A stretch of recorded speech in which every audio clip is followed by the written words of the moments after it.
ఓం వసుదేవసుతం దేవం కంసచాణూరమర్ధనం దేవకీ పరమానందం కృష్ణం వందే జగద్గురుం. ఓం శ్రీ రాధాకృష్ణాభ్యాం నమ. కృష్ణం వందే జగద్గురుం, అర్జునం వందే జగదేక వీరం. మనకి ఆ గురుగ్రహం అందరూ కూడా ఏమని చెప్తారంటే, గురుగ్రహం కనుక నీకు బాగున్నట్లయితే నీకు సంచుల కొద్దీ డబ్బులు వస్తాయి, లేకపోతే క్వింటాళ్ళ కొద్దీ బంగారం వస్తుందని చెబుతూ ఉంటారు. మీరు కూడా ఆనందంగా వింటూ ఉంటారు. కానీ గురుగ్రహము ఏ విధమైనటువంటి సంపదలని కూడా మీరు కోరుకున్న రేంజ్లో ఇవ్వదు. మీ నాన్న మీకు ఆస్తి ఇస్తాడు, ఎప్పుడు ఆయన చచ్చిపోయేటప్పుడు ఇస్తాడు. ఆయన బ్రతికుండగా చిన్నప్పుడు నీకు ఒక 100 రూపాయలు, మహా అయితే ఒక 500 డైలీ ఖర్చులకు ఇస్తాడు. ఆ విధంగా గురుగ్రహం ఏం చేస్తుందంటే ముందు నీకు బుద్ధి బలాన్ని ఇస్తుంది. అంతే తప్ప ఇట్లా సొల్లు కబుర్లు చెప్పేటటువంటి పండితులు అవనియండి, సొల్లు కబుర్లు చెప్పేటటువంటి జ్యోతిష్కులు అవనియండి, వీళ్ళని ఎట్టి పరిస్థితుల్లో వీళ్ళని రాహు కబళించినప్పుడు, కలిపురుషుడు దూరేసినప్పుడు అవతల వాళ్ళని ప్రలోభ పెట్టడానికి చెప్తూ ఉంటారు. ఇది గురువు యొక్క పని కాదు. వాళ్ళకే ఫస్ట్ గురువు అనుగ్రహం లేదంటూ ఇలా చెప్తున్నటువంటి వాళ్ళు, అటువంటి వాళ్ళ మాటలు వింటే మీకేం వస్తుంది అనుగ్రహం? కాబట్టి మన దేవతల గురువు అయినటువంటి బృహస్పతి ఎప్పుడూ కూడా మీకు చక్కటి ఆలోచన విధానాన్ని, నిజాయితీని, ఆ తర్వాత చక్కగా మీరు రుజుమార్గంలో వెళ్ళేటటువంటి విధానాన్ని ఇస్తారు. ఇప్పుడు మంగళికి డబ్బులు ఇచ్చారంటూ మంగళిని బ్యాడ్ పాపులర్ చేశారు. ఆమె తీసుకుందో లేదో తర్వాత సంగతి, ఆమె ప్రమేయం ఉందో లేదో తర్వాత సంగతి. ఆమె పేరు చెప్పి మరి డబల్ మీకు డబ్బులు వస్తాయి, సిమెంట్ ఫ్యాక్టరీ కడుతుంది, పబ్బు పెడుతుంది అన్నప్పుడు మీకు బుద్ధి ఉండాలిగా. నేను సిమెంట్ ఫ్యాక్టరీ అంటే అంత ఈజీయా పెట్టడం? అందువలన భూపతి రాజు వెంకటపతి రాజు డాక్టర్ బివి రాజు గారు పెట్టారు రాశి సిమెంట్, విష్ణు సిమెంట్. విష్ణువర్ధన్ రాజు వాళ్ళ కొడుకు నడుపుతున్నాడు ఇప్పుడు భీమవరంలో. ఆయన ఎంత కష్టాలు పెడితే అది పెట్టారో నేను దగ్గరుండి ఆయన్ని చూశాను. డాక్టర్ బివి రాజు కాలేజెస్కి మేము వెళ్తూ ఉంటాం. అలాగే మా తాతయ్య గారు డాక్టర్ ముల్లపూడి హరిశ్చంద్ర ప్రసాద్ గారు ఆంధ్ర షుగర్ ఫ్యాక్టరీ పెట్టడం ఎంత కష్టం? అంత ఈజీనా? లైసెన్సులు రావడానికి ఢిల్లీ నుంచి కళ్ళంట నీళ్లు పెట్టుకొని, అరే నా బామ్మర్ది బోళబులరామే మాట విన్నాను, నేను విని అనవసరంగా ఈ ఇండస్ట్రీ రూట్లోకి దిగానేమో, నా పొలాలు నేను చూసుకోక అని ఆయన ఎంత ఇదయ్యారో మాకు తెలుసు. కాబట్టి మరి మీరంతా దురాశకి ఇస్తారు డబ్బులు. దీన్ని రాహు యొక్క ఎఫెక్ట్ అది.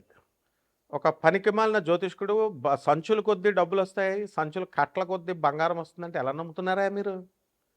కష్టపడాలి, బాగా చదవాలి, మీ అమ్మ చెప్పిన మాట వినాలి. మీ నాన్న నేను పడ్డ కష్టాలు నువ్వు పడకూడదురా అని చెప్పేసి పాపం నేను బిజినెస్లో చిన్న చిన్న అబద్ధాలు, చిన్న చిన్న మోసాలు చేసి నేను కుటుంబ పోషణ చేయాల్సిన దుస్థితి మా నాన్న మాట నేను వినకపోవడం వల్ల నాకు ఈ పరిస్థితి వచ్చింది. నువ్వు ఆ పరిస్థితి తెచ్చుకోక నాయన, చదువుకోరా బాబు అని చెప్తాడు. అంతేకాని నువ్వు వేసుకొచ్చాయి, బ్యాంకులు దోపిడీ చేసుకొచ్చాయి, ఈ దొంగిలించుకొచ్చాయి అని ఏ తండ్రి చెప్పడు. కాబట్టి ఇదంతా కూడా ఆ గురువు పక్కన రాహుగాళ్ళు ఇలాంటి వాళ్ళు ఉంటారన్నమాట. వాళ్ళే ఈ కపట జ్యోతిష్కులు, కపట గురువులు అన్నమాట. ఎవరైనా సరే స్వామి వివేకానంద అది ఫాలో అవుతారా? స్వామి వివేకానంద ఎప్పుడైనా ఇలా చెప్పాడా మీకు? రామకృష్ణ పరమహంస, స్వామి వివేకానంద, ప్రభాత్ రంజన్ సర్కార్, ఆ తర్వాత చక్కగా మన ఆదిశంకరాచార్యులు వారు, రామానుజాచార్యులు వారు, రమణ మహర్షులు వారు ఎప్పుడన్నా ఇలా చెప్పారా? మరి ఇప్పుడున్న స్వామీజీలు నా దగ్గరికి వచ్చేయి, పూజ చేసుకో, కోట్లు వచ్చేస్తాయి, గోశాల పెట్టా, నీకు మోక్షం డైరెక్ట్ ఇచ్చేస్తా, ఈ ప్రవచనకారులు ఇలా చెప్పేటటువంటి వాళ్ళు. లేకపోతే గోశాల అంటాడు ఒకడేమో గుళ్ళు కట్టానంటాడు, ఒకడు కాశీలో పెట్టానంటాడు. ఉన్న స్వామి వివేకానంద అనాథ శరణాలయాల్లో, ఈ యొక్క ఆర్ఫనేజెస్లో, ఓల్డేజ్ హోమ్లకు మీరు ఇవ్వచ్చు కదా. ఉన్న వాటికి ఇవ్వరు వీళ్ళు కొత్తగా పెడతారు వీళ్ళ బ్రాండ్తో, పనికి మాలిన వాళ్ళు. కాబట్టి స్వామి వివేకానంద ఇటువంటి జగద్గురువుల యొక్క ఆశీస్సులను తీసుకొస్తుందన్నమాట ఈ గురుగ్రహం. కాబట్టి మనకి కోటాను కోట్లు కావాలి, దురాశతో వెళ్ళేటటువంటి వాడు ఎప్పుడూ బాగుపడ్డు. రజనీకాంత్ ఏ సినిమాలో చెప్తాడు? నరసింహ, నీది కాంతి నీ దగ్గరికి రాదు, నీదైంది నిన్ను వదిలి ఎప్పటికీ పోదు. నువ్వు ప్రయత్నించకపోయినా నీ దగ్గరికే వస్తుంది. ఇది సిద్ధాంతం నరసింహ. కాబట్టి చక్కగా ఆ గురుగ్రహం మనకి 19వ తారీఖు ఏప్రిల్ నెలలో స్వక్షేత్రగతుడు అవుతున్నాడు శుక్రగ్రహం. అలాగే మనకి ఈ యొక్క గురుడు కర్కాటక రాశిలోకి 2 జూన్ తర్వాత రాబోతున్నాడు. 31 అక్టోబర్ 2026 వరకు కూడా మనకి ఈ యొక్క కర్కాటక రాశిలో ఉండడం జరుగుతుంది. ఆ తర్వాత సింహరాశిలోకి ప్రవేశం చేస్తాడు 31వ తేదీ అక్టోబర్ నెల 2026 సంవత్సరం నుంచి. అలాగే ఈ యొక్క బుధగ్రహాన్ని మనం చూసుకున్నప్పుడు మనకి బుధగ్రహము 30 ఏప్రిల్ 2026 సంవత్సరం తర్వాత ఈ యొక్క బుధుడు మేషరాశి ప్రవేశం చేస్తాడు. అలాగే ఈ యొక్క కుజగ్రహాన్ని కనుక మనం చూసుకున్నప్పుడు మనకి కుజుడు చక్కగా మే 11వ తేదీ 5వ నెలలో మనకి కుజుడు మేషరాశిలోకి ప్రవేశిస్తాడు. అంతవరకు మీనరాశిలో 2 ఏప్రిల్ నుంచి ఉన్నాడు 2026 సంవత్సరంలో. ఈ విధమైనటువంటి గ్రహ మార్పుల వలన, ముఖ్యంగా ఈ యొక్క గురుడు శుక్ర గ్రహాల మార్పుల వలన, అలాగే ఈ కుజ బుధ గ్రహాల మార్పుల వలన, ముఖ్యంగా ఈ గురుగ్రహ సంచారం వలన మన 12 రాశుల వారికి కూడా ఏ ఏ రిజల్ట్స్ని ఇస్తుంది ఒక్కొక్క రాశి వారిగా మనం చెప్పుకుందాం. ఇవన్నీ కూడా గోచార రీత్యా మనం చెప్పేటటువంటి ఫలితాలు కోటాను కోట్ల మందికి. మరి విడివిడిగా మీరు తెలుసుకోవాలనుకుంటే మీ వ్యక్తిగత జాతకాలు చూసినప్పుడు మాత్రమే తెలుస్తుంది. కాబట్టి ఎవరైతే సీరియస్గా ఉన్నటువంటి వాళ్ళు, సీరియస్గా డెవలప్ అవ్వాలనుకునేటటువంటి వాళ్ళు, అంతేగాని గ్రీడీగా కాదు. మంగ్లీ దగ్గరికి వెళ్ళి 5 లక్షలు వేసాం 10 లక్షలు అయిపోతాయి, 5 కోట్లు పెట్టాం, కోటి రూపాయలు పెట్టాం, తర్వాత బ్లేమ్ చేసుకుంటే ఒక్క రూపాయి కూడా రాదు వాళ్ళందరికీ కూడా. నేను చెప్తున్నాను, ఆ నవగ్రహాల సంచారం తెలిసిన వ్యక్తిగా. ఇప్పుడు కేసులు పెట్టారు, ఇవన్నీ చేసుకుంటున్నారు కదా, వాళ్ళు చూడండి, ఆ కేసులో ఒక్క బాధితుడికి కూడా ఒక్క రూపాయి కూడా రాదు. విజయ్ మాల్వియా కొన్ని వేల కోట్లు ఎత్తుకుపోయాడు, వచ్చినాయా? సుబ్రహ్మరెడ్డి గారు వే ఆఫ్ జరిగింది, కొన్ని కోట్ల అప్పు అయిపోతే చక్కగా తీసి అవతల పడేశారు. ప్రభుత్వ విధానాలు అలా ఉంటాయి, బ్యాంకు విధానాలు. అదే పేదవాడికి చేస్తే ఇండ్ల మీదకి వస్తారు, పడతారు. సో లీగల్ సెల్స్ ఉంటాయి. 200 దేశాల్లో ఆశ్రమాలు ఉన్నటువంటి ఆనంద మార్గ ఆశ్రమానికి ఇంటర్నేషనల్ కోఆర్డినేటర్ నేను. సిబిఐ కొల్యూడయ్యి కొంతమంది కపట ఆర్జీ శ్రీవాత్సవ ఐజీ కొల్యూడయ్యి కరప్ట్ అయ్యి ఆనాటి ఇందిరాగాంధీ 19 ఎమర్జెన్సీ సమయంలో మా గురువు గారిని సిబిఐ అరెస్ట్ చేసినప్పుడు అతను పాయిజన్ ఇచ్చారు, మామూలు మనిషి అనుకొని విషం తాగాడు, విషం ఇచ్చారు. బ్రతికిన తర్వాత బెత్తరపోయారు.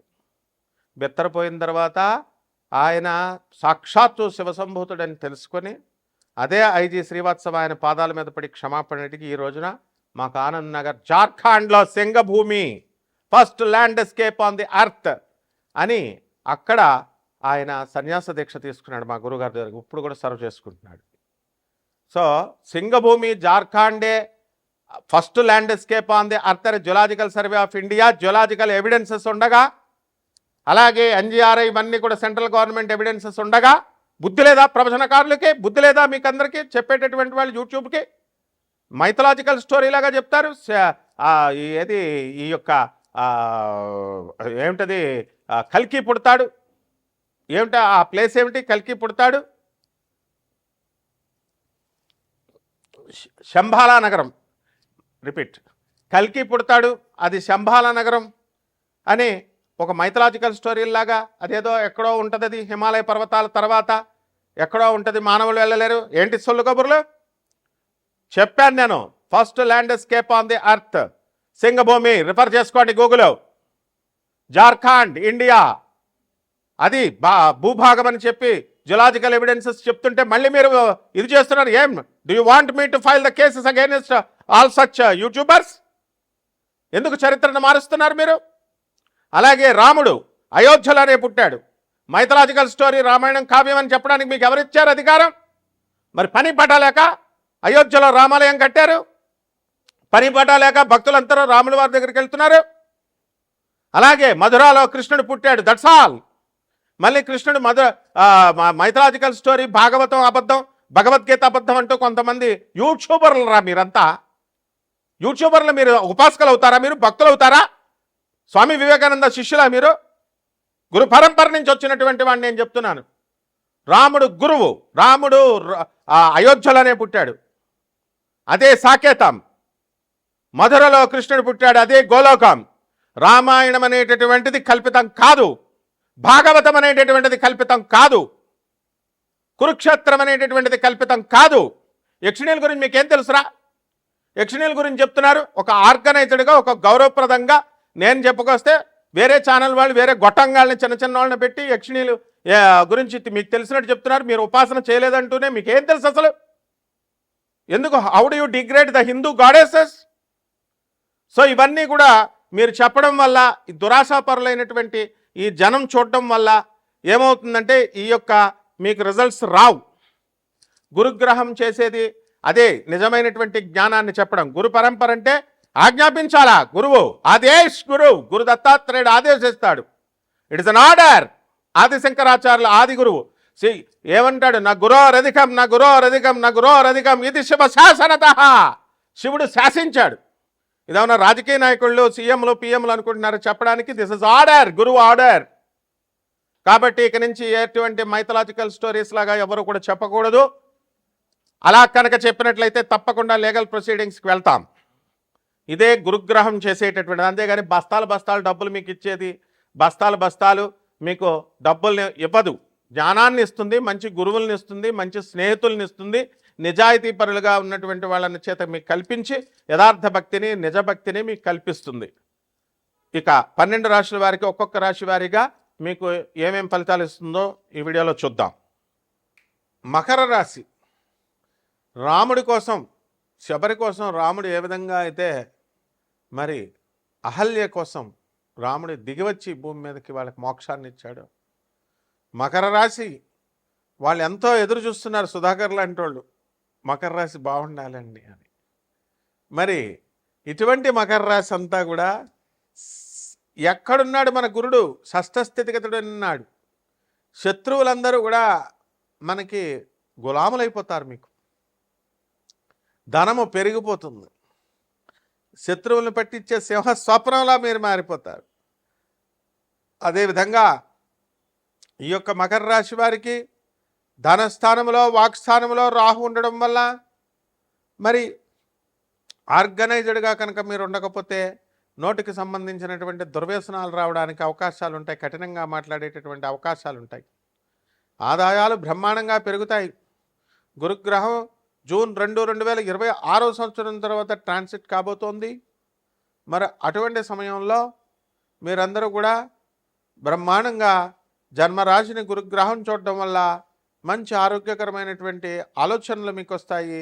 ఎదుగుదల, డెవలప్మెంట్ అనేటటువంటిది మీరు ముందుకు వెళ్ళాలని చూస్తూ ఉంటారు. ఇంటద్దెలు కట్టుకోలేనటువంటి పరిస్థితుల్లో ఉన్నప్పుడు ఈ గురుగ్రహం రక్షిస్తుంది. మీకు గురు మార్పు తర్వాత అద్దెలన్నీ కట్టేయగలుగుతారు, అప్పులన్నీ తీర్చేయగలుగుతారు. మరి ఈ యొక్క ముందు సజ్జన సాంగత్యం అనేటటువంటిది ఈ యొక్క మకర రాశి వారికి దొరుకుతుంది. అలాగే అష్టమంలో ఉన్నటువంటి కేతువు ఎప్పుడైతే మీకు ఉన్నాడో అటువంటి కేతువు మిమ్మల్ని ముప్పతిప్పలు పెట్టడానికి అవకాశాలు ఉన్నాయి. ప్రతి చిన్న సమస్యకు కూడా ఆత్మహత్య చేసుకుంటే బాగుండు అని మీకు అనిపిస్తూ ఉంటుంది. కాబట్టి ఈ యొక్క డిప్రెషన్స్ అనేటటువంటివి ఎక్కువగా ఉంటాయి. కాబట్టి ధర్మమైనటువంటి మార్గంలో మీరు నడుచుకోవడం ద్వారా ఈ అంతర్గతంగా ఉన్నటువంటి నిరాశ, నిస్పృహ, డిప్రెషన్ అనేటటువంటిది మీకు పోతుంది.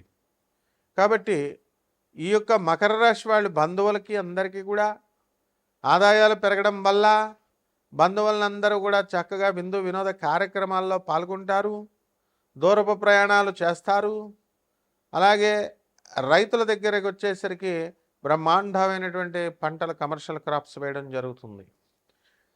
రైతుల పిల్లలకి పెళ్ళిళ్ళు ఇవన్నీ కూడా మీరు ధూమ్ధామ్గా చేయగలుగుతారు. కమిషన్ ఏజెంట్ల పిల్లల్ని అమెరికాలకి వాటికి పంపించుకునేటటువంటి విధానాల్లో వాళ్ళు ఉంటారు. మరి ఈ యొక్క ఫర్టిలైజర్స్ బిజినెస్లు ఇటువంటివన్నీ కూడా ఏవైతే చేస్తున్నారో వ్యవసాయ ప్రొడక్ట్స్, అటువంటి వాళ్ళందరూ కూడా వృద్ధి చెందడానికి అవకాశాలు ఉన్నాయి.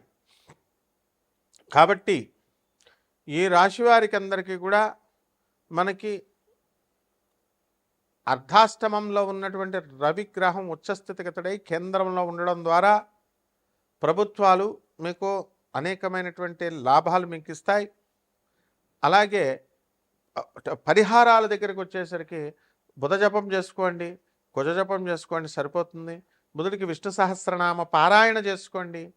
రావి చెట్టుకి నీళ్లు పోసి ప్రదక్షిణాలు చేస్తూ ఓం నమో నారాయణాయ అంటూ చేసుకోండి, బ్రహ్మాండంగా ఉంటుంది.